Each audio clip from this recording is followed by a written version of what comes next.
কেমন আছো তোমরা সবাই? নিশ্চয়ই ভালো আছো।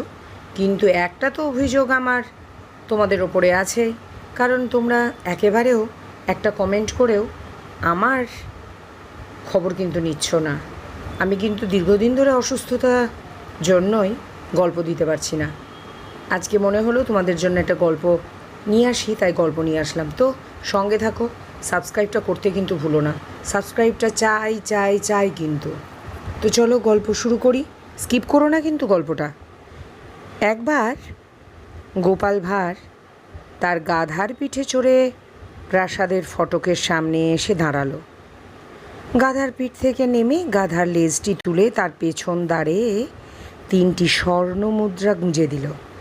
তারপর আস্তে আস্তে গাধাটিকে নিয়ে সে প্রাসাদে ঢুকে বাদশাকে বলল, হুজুর, আপনাকে একটা আশ্চর্য খবর জানাবো। বাদশা বলল, কি বলো?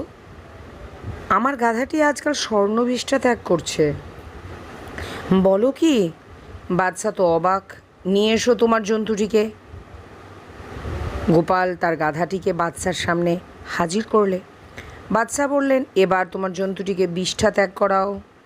গোপাল বলল, অপেক্ষা করুন, সময় হলেই বিষ্ঠা ত্যাগ করবে।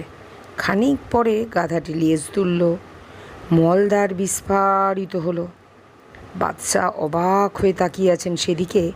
অকস্মাৎ ঝনঝন করে স্বর্ণবিষ্ঠা ঝরে পড়ল মাটিতে। বাদশা দেখে মহা খুশি। হুকুম দিলেন, গোপালের জন্য উৎকৃষ্ট খাবার নিয়ে এসো। মাংস, মাছ, পরোটা, মন্ডা, মিঠাই, কত রকমের খাবার এলো। গোপাল পেট পুড়ে খেলো।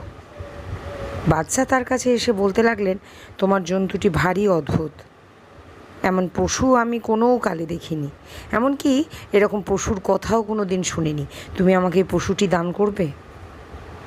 হুজুর, এটা আমার খুব প্রিয়। গোপাল বলল, তা হোক হুজুর, এটার উপর নির্ভর করে আমি বেঁচে আছি। তো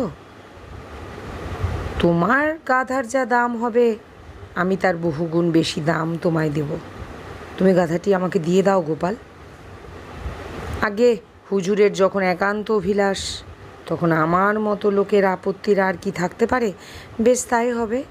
পেট পুড়ে খেয়ে প্রচুর টাকা পয়সা নিয়ে গোপাল বাদশার কাছ থেকে বিদায় নিল। এদিকে বাদশা তো জন্তুটিকে নিয়ে মহা খুশি। পরের দিন স্বর্ণ বিষ্ঠা ত্যাগের সুন্দর দৃশ্য দেখার জন্য তিনি রাজ্যের যত ধনী নামি দামি লোক, উচ্চপদস্থ রাজকর্মচারী, এমনকি বান্দা বাঁদিদেরও নেমন্তন্ন করে ফেলেছেন।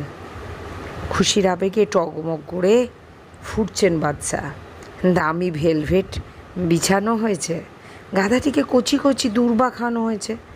2জন লোক গাধাটির পরিচর্যা করছে। সোনালি ভেলভেটের ওপর গাধাটিকে স্বর্ণবিষ্ঠা ত্যাগ করানো হবে। জোড়া জোড়া চোখ গাধাটির মলদ্বারের দিকে তাকিয়ে। গাধাটি স্থির হয়ে দাঁড়িয়ে আছে। দর্শকেরা রুদ্ধশ্বাস। গাধাটি লেজ তুলে ধরল। দর্শকেরা নিস্পিস করে উঠল। গাধাটি বিষ্ঠা ত্যাগ করল। অস্বাভাবিক, অজীর্ণজাত, দুর্গন্ধময় মল সে বের করল। স্বর্ণবিষ্ঠা কোথায় হলো? স্বর্ণ বা কোথায় বের হলো? তাহলে গোপালের স্বর্ণবিষ্ঠা ত্যাগকারী গাধার গল্প কেমন লাগলো? একটা হলেও ছোট্ট করে কমেন্টস তো করো, আর সাবস্ক্রাইব করতে ভুলো না কিন্তু। তো আজকের মতো এইটুকুই। আগামী দিনে আমি আবারও গল্প নিয়ে হাজির হব। আর হ্যাঁ, তোমরা সবাই সুস্থ থেকো, ভালো থেকো, সাবধানে থেকো। নমস্কার।